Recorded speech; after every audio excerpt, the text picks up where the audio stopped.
नमस्कार मित्रांनो, अनिल नरवाडे सर या यूट्यूब चॅनलवर तुमचं स्वागत. काल आपण मराठी व्याकरण सुरू केलं होतं. त्याच्यामध्ये आपण नाम या टॉपिकवर व्हिडिओ टाकलेला आहे, तो तुम्ही बघून घ्या. आज आपण नवीन टॉपिकला सुरुवात करणार आहोत. महत्त्वाचा इम्पॉर्टंट टॉपिक आहे, तो आहे सर्वनाम.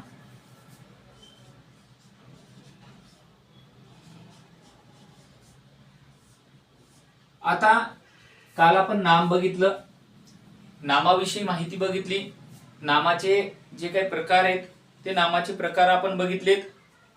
आज आपण सर्वनाम बघणार आहोत. सर्वनाम म्हणजेच काय की नामाची पुनरावृत्ती टाळण्यासाठी आपण सर्वनाम वापरतो. मग याच्यामध्ये सर्वनामाचे काही प्रकार असतील. प्रथम दर्शनी स्थान जे आहे, प्रथम स्थान हे नामाचं असतं, तर द्वितीय स्थान हे सर्वनामाचं असतं. आपण एक एक्झाम्पल घेऊ. समजा फुलाचा रंग पिवळा आहे, तो मला आवडतो. फुलाचा रंग, फुलांचा रंग पिवळा आहे, तो मला आवडतो.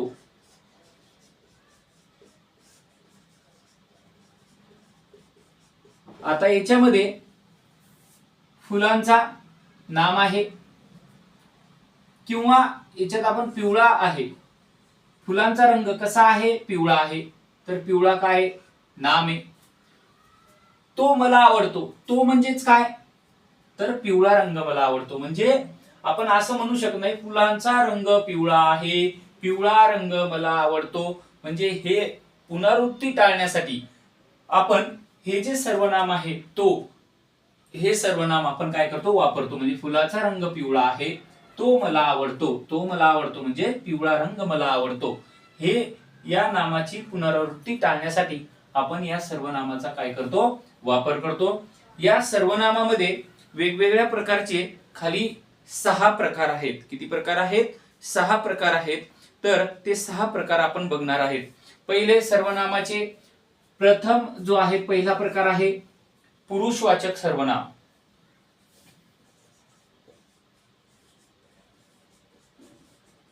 पुरुषवाचक सर्वनाम.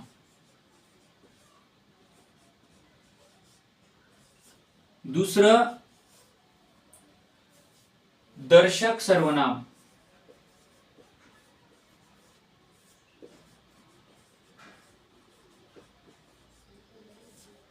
त्यानंतर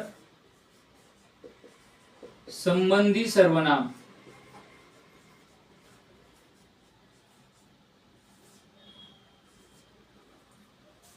त्यानंतर प्रश्नार्थक सर्वनाम.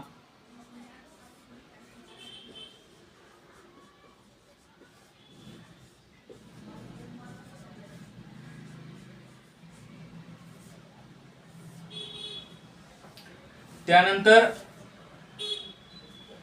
अनिश्चित सर्वनाम.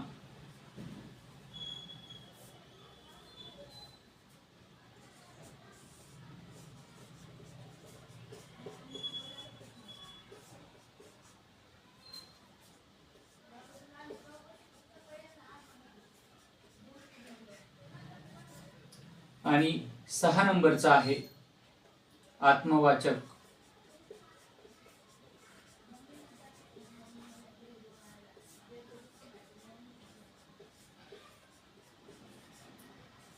आता आपण एका टॉपिकवर आपण अभ्यास करूया.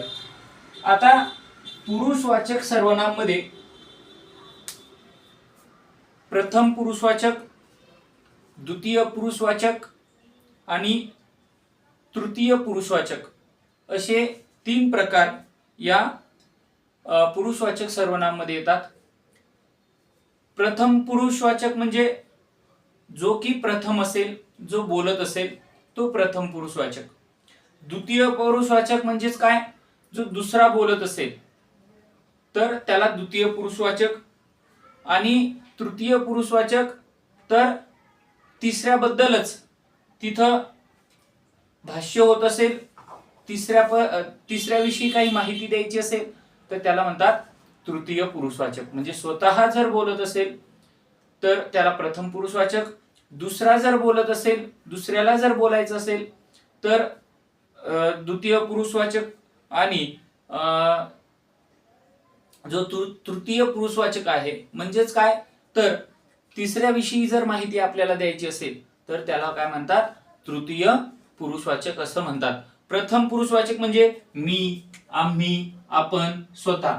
आता हे लिहून घ्या आणि मी हे काय करतो रफ करून घेतो म्हणजे आपल्याला सर्व डिटेल्स याच्याविषयी आपल्याला घेता येईल. हे काय झाले त्याचे प्रकार झाले. आता पुरुषवाचक सर्वनाम मध्ये जो प्रथम येतो तो येतो प्रथम पुरुषवाचक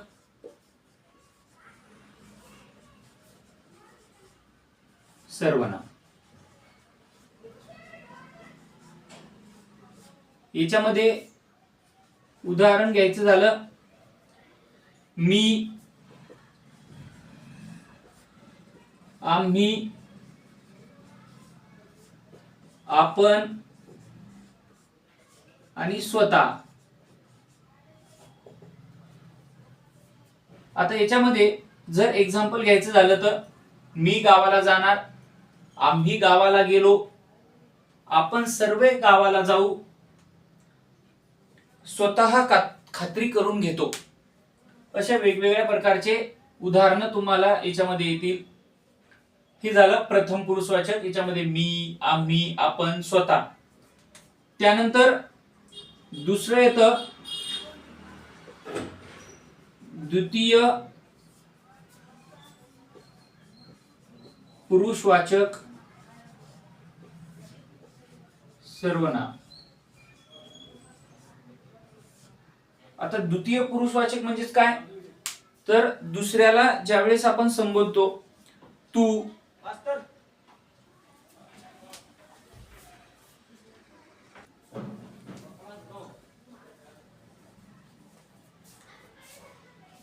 तर याच्यामध्ये तू, तुम्ही,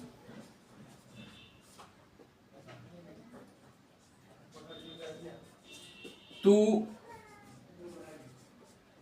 तुम्ही, आपण,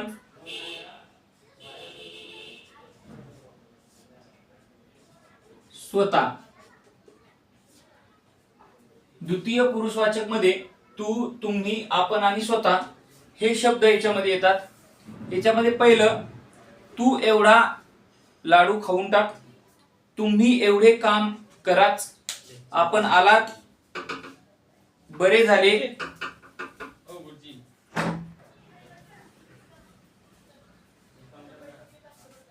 आपण आलात, बरे वाटले. इथं तुम्ही आलात, बरे वाटले असं सुद्धा तुम्ही वापरू शकता. स्वतः जाऊन आलात, हे बरे झाले. म्हणजे तुम्ही स्वतः जाऊन आलात, बरे झाले. म्हणजे इथं तुम्ही सुद्धा आपण वापरू शकतो. आपण रडणे थांबवून काहीतरी बोला, आपण रडणे थांबून काहीतरी बोला. म्हणजे असं आपण दुसऱ्याविषयी बोलतो किंवा ज्यावेळेस दुसऱ्याला संबोधून आपण बोलतो त्यावेळेस त्याच्यामध्ये द्वितीय पुरुषवाचक सर्वनाम याच्यामध्ये तुम्हाला तू, तुम्ही, आपण, स्वतः. आणि तिसरं तुम्हाला दिलेलं आहे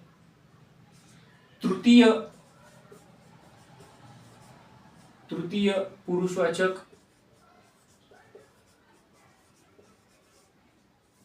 सर्वनाम. आता तृतीय पुरुषवाचक म्हणजेच काय तर तिसऱ्या विषयी माहिती सांगणे त्याला म्हणतात तृतीय पुरुषवाचक सर्वनाम.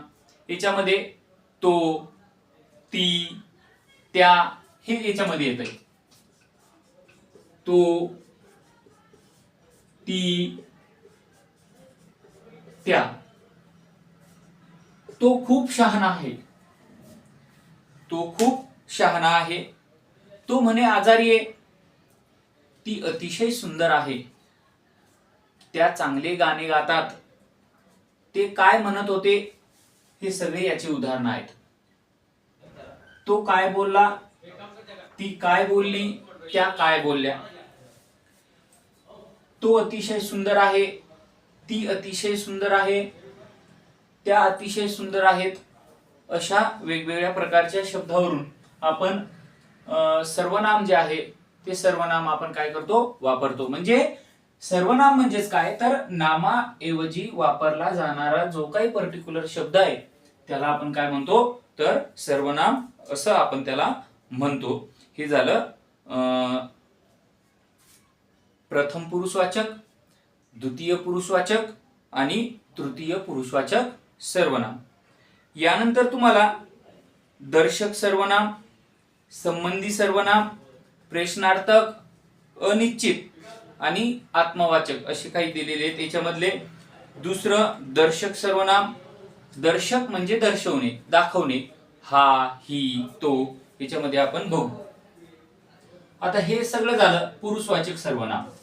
आता बघू दर्शक सर्वनाम. दर्शक म्हणजेच काय, दाखवणारे. म्हणजे आपण एखादी वस्तू जर दाखवायची असेल तर आपण दर्शक सर्वनाम वापरतो. दुसरं दर्शक सर्वनाम. दर्शक सर्वनाम म्हणजेच काय, तर दर्शक सर्वनाम म्हणजे दाखवणे. याच्यामध्ये हा, ही, हे, हा, ही, हे, तो, ती, ते, त्या अशा वेगवेगळ्या प्रकारचे आपण दाखवतो. ती चालाक आहे, तो लठ्ठ आहे, हा रानटी हत्ती आहे, गंगा ही हिंदूची पवित्र नदी आहे. अशा वेगवेगळ्या प्रकारचे दर्शक सर्वनाम आपण वापरू शकतो.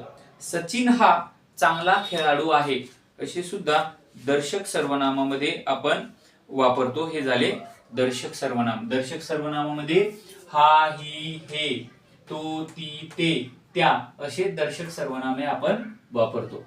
त्यानंतर संबंधी सर्वनाम. संबंधी सर्वनाम. आता संबंधी सर्वनाम म्हणजेच काय, तर संबंधी सर्वनामामध्ये तुम्हाला जो, जी, जे, ज्या. उदाहरण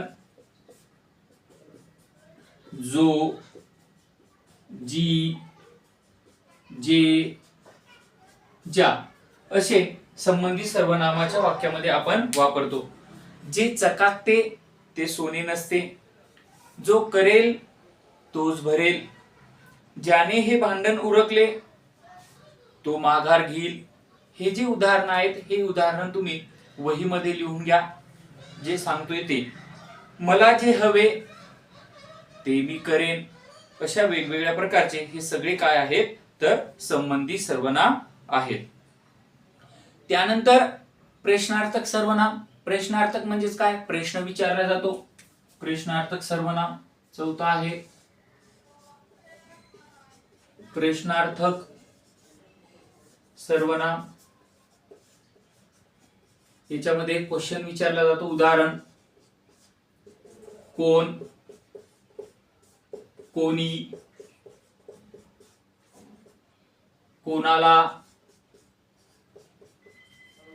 हे शब्द.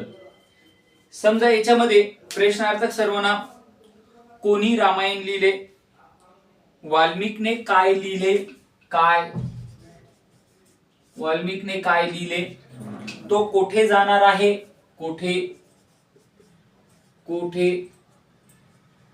तो कधी येणार आहे, कधी. हे जे सगळे झाले हे प्रश्नार्थक सर्वनाम झाले. कोणी मारला हा उंदीर, त्याने पत्रात काय लिहिले, कोण शहाणपणा करतो, काय मुलगा आहे हा. असे हे जे सगळे आहेत हे सगळे काय आहेत, तर प्रश्नार्थक सर्वनाम आहेत. प्रश्नार्थक म्हणजे ज्या शब्दांनी काय केला जातो, प्रश्न विचारला जातो त्याला म्हणतात प्रश्नार्थक. त्यानंतर अनिश्चित सर्वनाम. अनिश्चित सांगता येत नाही कोण आहे म्हणून. अनिश्चित अनिश्चित सर्वनाम. अनिश्चित सर्वनाम याच्यामधले पुन्हा याच्यात काही शब्द येऊ शकतात. याच्यामध्ये अनिश्चित मध्ये कोणी, कोण. आता हे अनिश्चित आहे. कोणी, कोण, कोणी, कोण. कोण हे माहित नाही. कोणी, कोण, कोणाला, कोणाला, हे सगळे काय आहेत? अनिश्चित. अनिश्चित म्हणजे सांगता येणार नाही कोण म्हणून. त्या दुकानात काय वाटेल ते मिळेल. गुप्तहेराला काय माहित आहे? गुप्तहेराला काय माहित नसते. असे वेगवेगळे प्रकारचे जे की अनिश्चित दाखवतात. म्हणजे निश्चित काही माहित नाही. कोण आहे ते अनिश्चित माहित नाही, त्याला म्हणतात अनिश्चित सर्वनाम. आणि सगळे शेवटचं जे आहे ते सगळे शेवटचं आत्मवाचक सर्वनाम. आत्मवाचक म्हणजे स्वतः. आत्मवाचक, आत्मवाचक सर्वनाम. आत्मवाचक सर्वनाम म्हणजेच काय? स्वतःबद्दल सांगणे. आत्मवाचक म्हणजेच काय? स्वतः, स्वतः. याच्यामध्ये आपणहून, आपणहून. त्यानंतर स्वतः, आपणाला, स्वतःला, आपणाला, आपणाला. अशा वेगवेगळ्या प्रकारचे हे जे आहेत आत्मवाचक सर्वनाम आहेत. तर हे सगळे आत्मवाचक सर्वनाम लिहून घ्या. याच्याविषयी तू स्वतः मोठा राखशील का? मी स्वतः त्याला पाहिले. तो स्वतःच ते काम करून मोकळे झाला. अशा वेगवेगळ्या प्रकारचे आपण याच्यामध्ये उदाहरण घेऊ शकतो. हे सगळेच्या सगळे काय झाले? तर आत्मवाचक सर्वनाम झाले. आज आपण आत्मवाचक सर्वनामाविषयी सगळं माहिती आपण बघितली, त्याचे प्रकार सुद्धा बघितलेले आहेत. तर व्हिडिओ आवडला असेल तर लाईक करा आणि नवीन असाल तर सबस्क्राईब करा. थँक्यू, धन्यवाद.